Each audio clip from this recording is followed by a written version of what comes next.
오늘 말씀의 제목은 습관의 이유입니다. 사람이 왜 습관이 생기느냐라는 걸 가지고 저희들이 오늘 하나님의 말씀을 나누고자 합니다. 성경 말씀은 누가복음 22장 39절에서 43절까지 저와 여러분이 한 절씩 교독하도록 하겠습니다.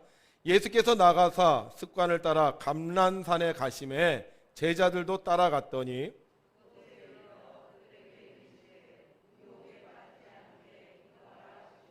그들을 떠나 돌 던진 만큼 가서 무릎을 꿇고 기도하여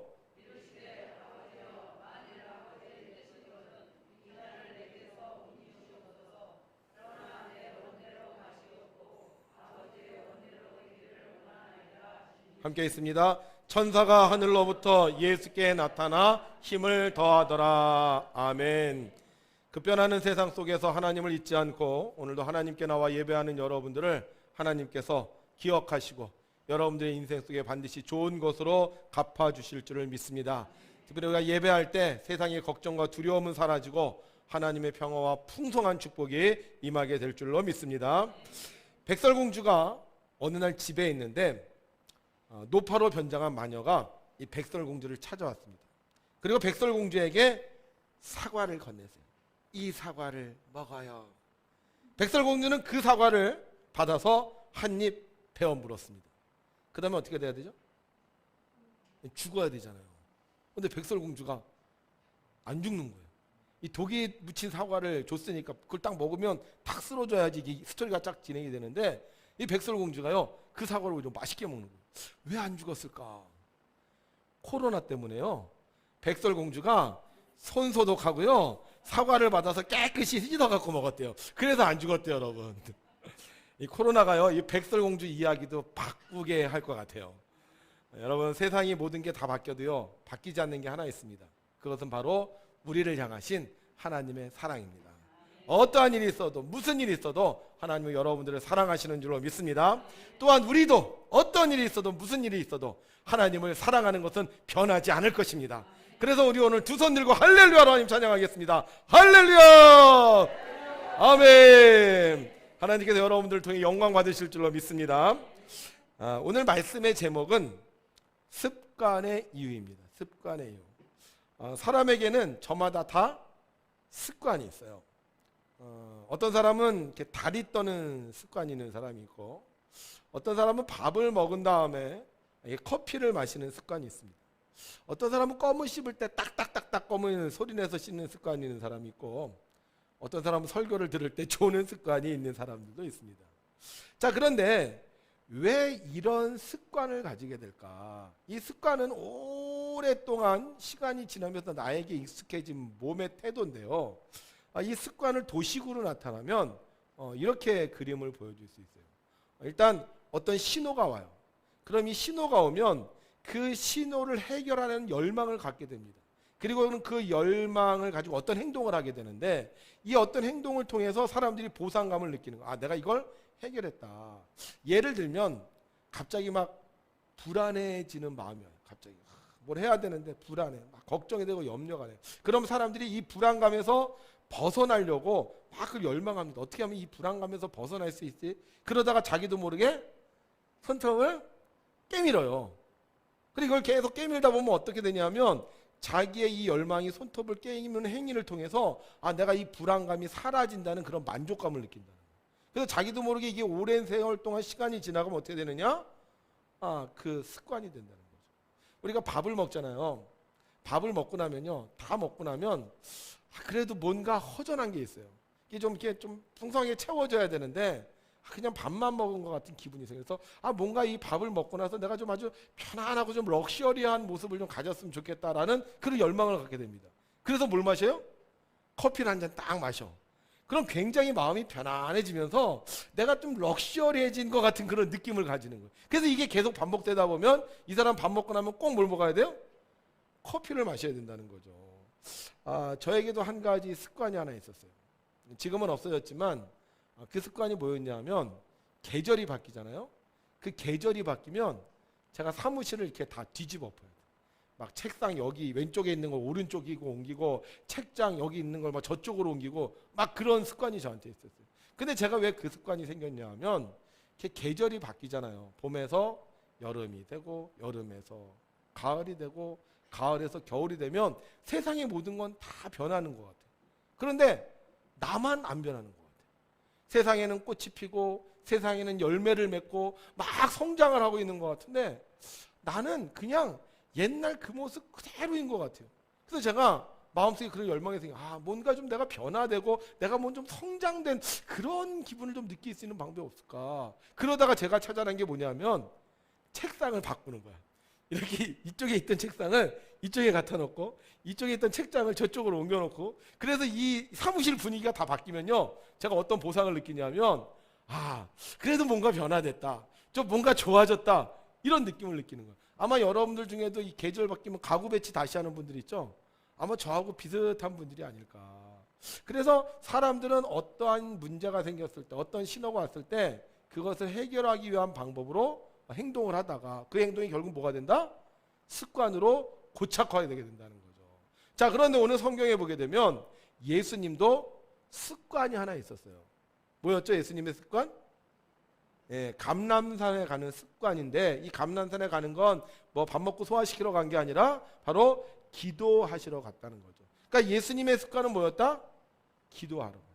오랜 세월 동안 예수님의 공생의 전반을 통해서 예수님이 살면서 습관을 하나 가지고 있었는데 그 습관이 바로 하나님께 기도하는 거였다는 거죠. 그런데 기도는 언제 하죠? 우리가 보통? 기도는?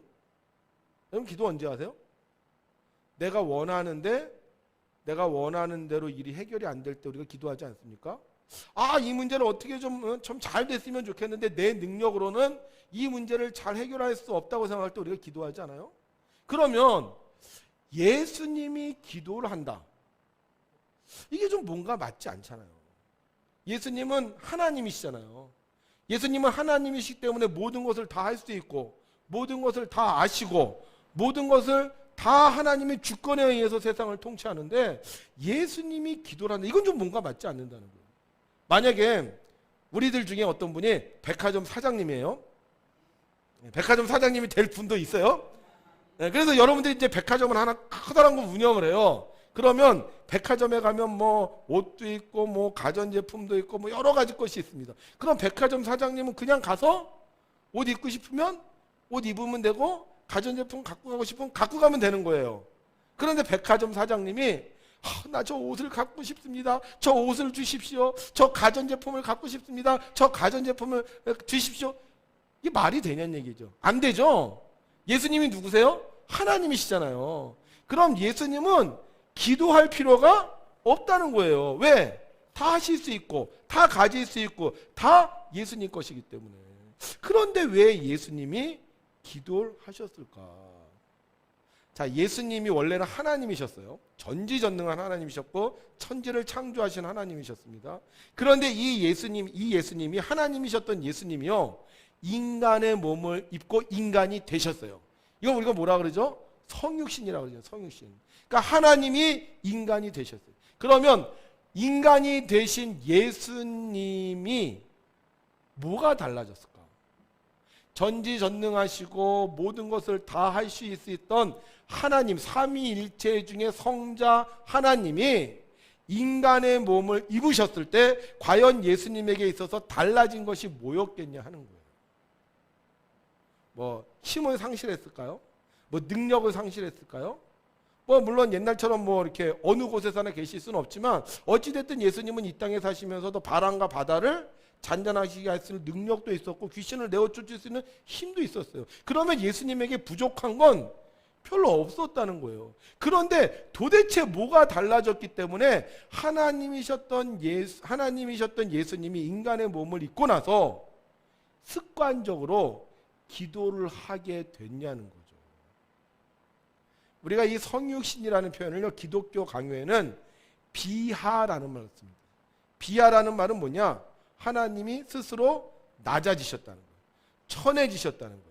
그래서 빌립보서 2장 6절에 보게 되면요, 이렇게 기록되어 있어요. 그는 근본 하나님의 본체시나 하나님과 동등됨을 취할 것으로 여기지 아니하시고 오히려 자기를 비워 종의 형체를 가지사 사람들과 같이 되셨고 사람의 모양으로 나타나서 자기를 낮추시고 죽기까지 복종하셨으니 곧 십자가에 죽으심이라. 그러니까 예수님은 본래 누구와 동등했다는 거예요? 하나님과 동등했는데 하나님이 인간으로 비하 낮아지셨다는 거예요. 그럼 이 하나님이셨던 예수님이 인간으로 낮아지면서 가장 힘들었던 거, 꼭 기도해야 되는 기도의 제목이 뭐냐 하는 거죠. 전라도 남원골에 춘향이와 이몽룡이 살고 있었습니다. 춘향이는 기생의 딸이었고 이몽룡은 남원 부사의 아들이었습니다. 어느 날 이몽룡은 광안루로 봄나들이를 나갔다가 그네를 타는 춘향이를 보고 첫눈에 반하고 맙니다. 그리고 춘향이도 이몽룡을 본 순간 사랑에 빠지게 되었어요. 둘은 새끼손가락 걸고 백년가약을 약속했습니다. 그러나 얼마 후 이몽룡은 아버지를 따라 한양으로 가게 되었습니다. 이몽룡은 한양으로 가면서 춘향이에게 말합니다. 울지 말고 잘 있거라. 내 울음 한 소리에 이내 일촌간장 타 녹는다. 내 더 데려갈 줄을 모르랴마는 양반의 자식이 하방에 첩첩하면 문어에 용이 되고 사당 참내 못하기로 못 데려가다니 부디 잘 있거라. 그러면서 약속해요. 뭐라고 약속하냐면 내가 장원급제에서 돌아오겠다고 약속합니다. 그랬더니 춘향이가 춘향이를 찾는데 왜 벌이 여기 달라올까요? 참. 춘향이를 찾는데 춘향이가 이별가를 부르죠. 이별가. 뭐라고 부르느냐? 도련님 들으시오. 나를 두고 못 가리다. 나를 두고 가겠으면 홍로암 모진불에 타 사르겠으면 사르고 가시오. 날 살려두고는 못 가시거라. 막 그러는 거예요. 여러분, 서로 사랑했어요. 그러면 떠나가게 되면 떠나보내야 될 거 아닙니까? 근데 왜 안 떠나보내는 거예요? 떠날 거면 홍로와 모진물에 나를 다 사르고 떠나가라니. 떠날 거면 나를 살려두고는 못 가. 나를 죽이고 가라니. 왜 이렇게 떠나는 것 때문에 힘들어하는 거예요? 왜 떠나지 못하게 하는 거예요? 왜 그런 거예요? 네? 다시 못 만날까 봐. 떨어지면 다시 못 만날까 봐. 그래서 어떻게 하는 거예요? 그래서 가지 말라는 거예요. 사람이 제일 두려워하는 게 죽음입니다. 죽음이 왜 두려운지 아세요? 죽으면 사람이 떨어지거든요. 사랑하는 사람과 떨어지고 이 세상에서 떨어지게 되는 거예요. 그래서 다시 만난다는 보장만 있으면 괜찮은데 이게 이 한 번 떨어지고 나면 다시 만날 수 있을까라는 보장이 없기 때문에 사람들은요 두려워할 수밖에 없는 거예요. 자, 하나님이었던 예수님이 인간으로 비하하고 나서 제일 힘들었던 게 뭘까요? 바로 삼위일체였던 하나님으로부터 떨어져 나가는 거예요. 하나님과 분리되는 거예요. 하나님하고 상관없는 존재가 되는 거예요. 어떻게 보면 이게요, 예수님에게 제일 힘든 거예요. 하나님으로부터 멀어지는 거, 이걸요 신학적으로는 소외라고 합니다. 소외. 하나님으로부터 떨어져 나가는 소외라 그래요.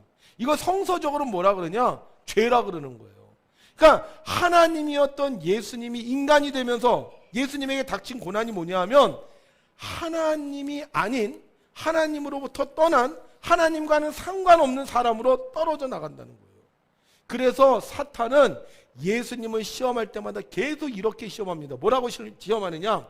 내가 하나님의 아들이거든 돌들을 명하여 떡이 되게 하라. 이게 뭐냐면 당신이 하나님의 아들 아니냐? 그러면 인간으로 살지 말고 뭘로 살아라? 하나님 아들로 살아라. 예수님은 비하하셨어요. 인간이 되셨어요. 그래서 인간의 고난과 인간의 고통을 받아야 되는데 사탄은 예수님을 시험할 때마다 당신 인간으로 살지 마. 당신 하나님처럼 살아야 돼. 당신 하나님의 권능과 하나님의 능력을 갖고 살아야 돼. 그렇게 얘기하는 거예요. 만약에 예수님이 그래 내가 하나님인데 내가 능력이 있는데 내가 왜 이렇게 살지? 이랬다면 끝나는 거예요. 그런데 예수님은 인간이 되셨어요. 인간을 위해 인간이 되셨어요. 그래서 어떻게 해요? 그 예수님이 하나님과의 하나라는 관계를 계속 유지하기 위해서 어떻게 해요? 기도하는 거예요. 요한복음에 보게 되면 예수님이 제자들을 위하여 기도하는 장면이 있습니다. 그런데 그때 예수님께서 기도하는 내용이 나와요. 함께 읽죠. 시작. 아버지여, 아버지께서 내 안에 내가 아버지 안에 있는 것 같이 그들도 다 하나가 되어 우리 안에 있게 하사 세상으로 아버지께서 나를 보내신 것을 믿게 하옵소서. 아멘. 기도하는데 무슨 기도래요? 아버지와 내가 하나였던 것 같이 우리 제자들도 하나가 되게 하옵소서. 예수님이 평생 동안 기도하셨던 내용이 뭐냐? 하나님과 내가 하나라는 거예요. 내가 인간이지만, 내가 성육신했고 내가 비하되었지만, 내가 세상의 고난과 내가 세상의 고통을 당하지만 나는 누구다? 하나랑 하나님이랑 하나라는 거죠. 왜 기도해요? 하나가 되기 위해서. 예수님이 습관적으로 계속 기도를 했던 이유는 능력을 얻으려고 한 것이 아니라 바로 하나님과 하나가 되기 위한 기도였다는 겁니다. 그래서 오늘 성경에도 보게 되면 예수님께서 기도하시잖아요. 내 뜻대로 마옵시고 누구의 원대로? 아버지의 원대로 되기를 원하나이다. 아버지의 마음과 내 마음이 하나가 되고 아버지의 생각과 내 생각이 하나가 되고 아버지 하시는 일이 내가 되는, 예수님이 아버지 하나님과 하나가 되기 위한 기도를 하셨다는 거예요. 하나가 되기 원하면 기도해야 합니다. 가끔 기도하면 안 돼요. 습관적으로 기도하면 안 됩니다. 습관적으로 기도해야 됩니다. 여러분, 사람을 만나도요, 가끔 만나는 사람 생각이 달라져요. 가끔 만나는 사람 마음이 달라져요. 그런데 자꾸 만나고 습관적으로 만나는 사람은요, 그 사이에 뭐가 끼어들 이유가 없는 거예요. 마찬가지로 우리가 하나님과 하나 되기 원한다면 어떻게 돼야 돼요? 기도해야 되는 거예요. 예수님은 인간의 몸을 입고 사는 동안 사탄의 유혹에 노출되어 있었습니다.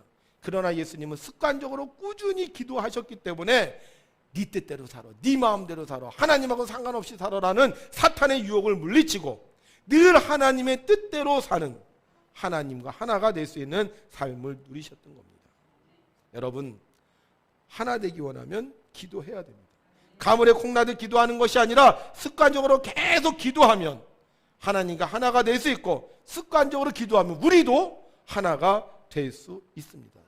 그래서 제가요, 결혼식 하기 전에 그 신랑 신부 오면 꼭 그런 얘기를 해요. 두 분 사랑합니까? 이렇게 물어봐요. 그럼 네, 사랑합니다. 그렇게 얘기를 해요. 그러면 제가 그래요. 영원히 사랑하고 싶습니까? 이렇게 물어봅니다. 그 허진호 권사님, 허진호 있어요. 영원히 사랑하고 싶어요? 임경수 집사님하고? 사랑하고 싶죠? 저렇게 꼭 대답을 해요. 그럼 제가 그래요. 그럼 영원히 사랑하는 방법을 내가 하나 가르쳐 드리겠습니다. 그게 뭐냐? 예수님 믿는 거예요. 그게 뭐예요? 기도하는 거예요. 아, 그렇게 죽자 살자 못 살겠다고 했던 사람들도요, 결혼을 하고 나면 막 서로 싫어하고요, 막 싸우고 이런 사람들이 한둘이 아니에요. 그런데 그 두 사람이 영원히 사랑하려면 뭘 해야 된다고요? 기도를 하는 거예요. 기도를 하면 어떻게 돼? 하나가 되기 때문에 영원히 사랑할 수 있는 거예요. 두 분 기도 많이 하시죠? 네, 그래야지 영원히 사랑할 수 있는 거예요. 영원히 사랑.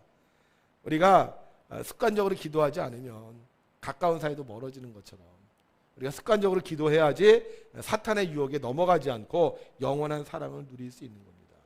사랑하는 성도 여러분, 하나님과 하나 되길 원하십니까? 네, 가족과 하나 되길 원하십니까?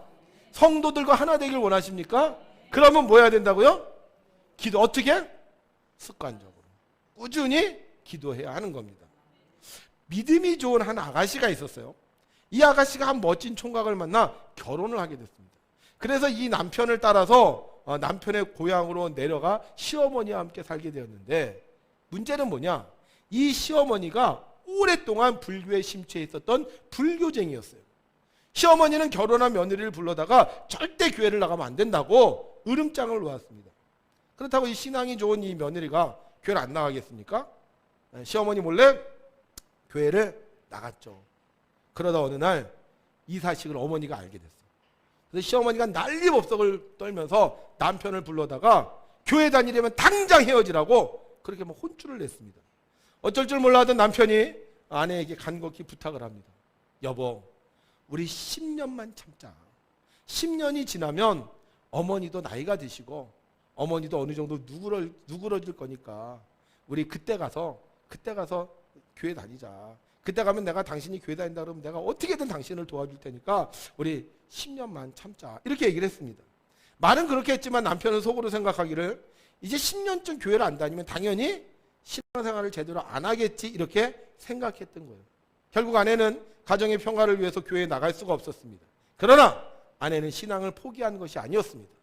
매주일 속장님에게 부탁하여 주보를 받아가지고 가서 혼자서 예배를 드렸어요.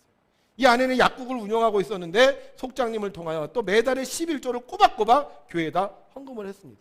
그리고 목사님과 성도들에게 자신을 위해 기도해달라고 부탁을 하고 본인도 꾸준히 기도를 멈추지 않았습니다.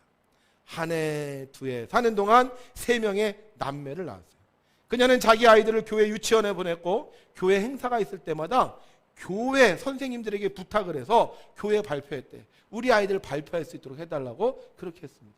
그래서 성탄절이 되면 이 아이들이요, 교회 아이들 발표하는 데 가서 발표를 하는 거예요. 그래서 시어머니에게는 우리 아이가 오늘 교회에서 발표하니까 가자고. 시어머니가 마음에 들겠어요? 처음에 와서는 저 뒤에 있어요. 그런데도 자기 손주들이니까 보니까 어때?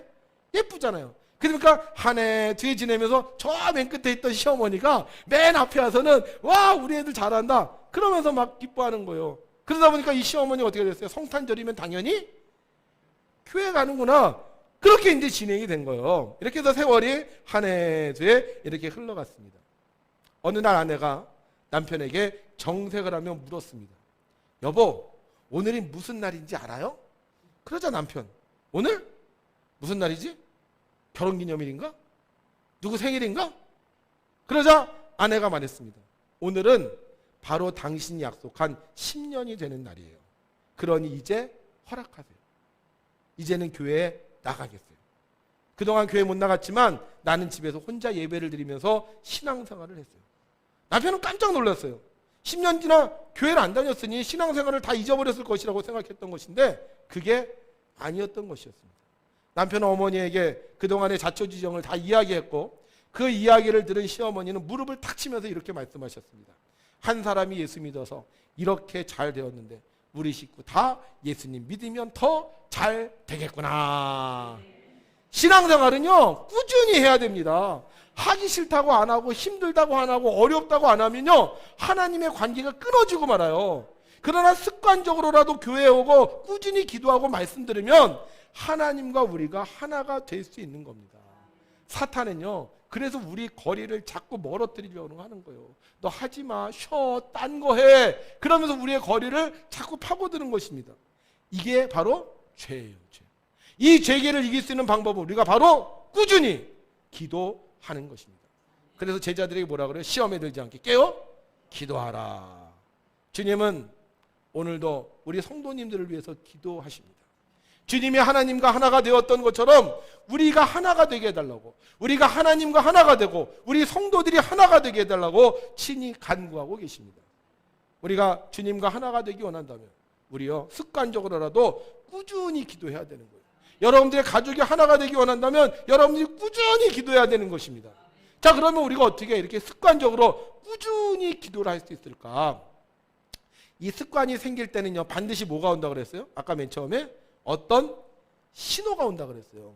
그러니까 습관이 생길 때 어떤 신호가 오는데 이 신호를 우리가 잘 파악을 해야 돼요.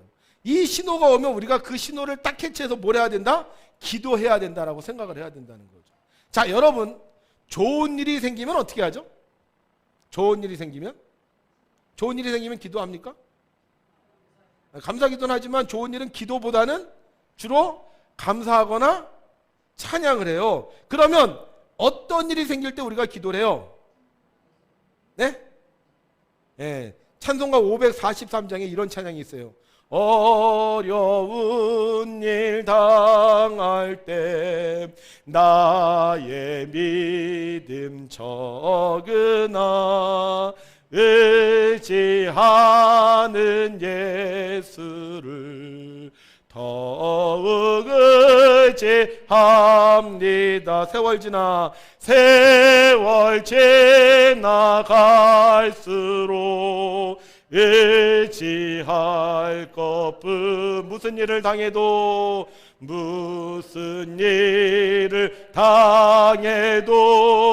예수 의지함. 3절 밝을 때에, 어둘 때에 어둘 때의 기도, 위태할 때 도움을, 위태할 때도 주께 간구합니다. 주께 간구합니다. 세월 지나갈수록, 세월 지나갈수록 의지할 것뿐이세. 무슨 일을 당해도 예수 의지합니다. 어려운 일이 생겼다, 위태한 일이 생겼다, 이런 신호가 생기면 뭐 한다는 거예요? 기도하는 거예요. 어려운 일이 생겼다고 숨는다고 해서 해결되지 않습니다. 힘든 일이 생겼다고 해서 도망간다고 해서 해결되지 않습니다. 사탄이요, 여러분들을 하나님과 하나 되지 못하게 하고 떨어뜨리고 나서요, 결국 여러분들을 멸망에 이르게 하는 거예요. 우리가 정말 어려운 일, 힘든 일, 고된 일이 생기면 우리 이것을 신호로 붙잡아서 뭘 해야 된다는 거예요? 기도해야 된다는 거예요. 우리 옛 선조들은요, 기도했어요. 이게 1970년도에 한 아주머니의 모습입니다. 뒤에는 애를 얻고 앞에는 애를 데리고 와서 저 찬 바닥에서 기도하는 거예요. 우리 선배님들은요, 우리 어머니들은요, 힘들고 어려운 신호가 오면 뭐 했어요? 들로 산으로 나가서 그걸 해결한 게 아니에요. 하나님 전에 나와서 하나님께 기도했습니다. 먹을 거 떨어졌을 때, 자녀가 아팠을 때, 삶에 문제가 있을 때 교회에 와서 기도함으로 말미암아 그들이 습관적인 기도를 할 수 있게 되었고, 교회에 와서 기도를 하려도 말미암아 하나님의 축복을 누리게 되었어요. 그래서 그 습관적인 기도를 하셨던 어머니들이 자녀들에게 뭐라 그러느냐? 너 예수님 잘 믿어라, 너 기도해라, 이 얘기를 하시는 거예요.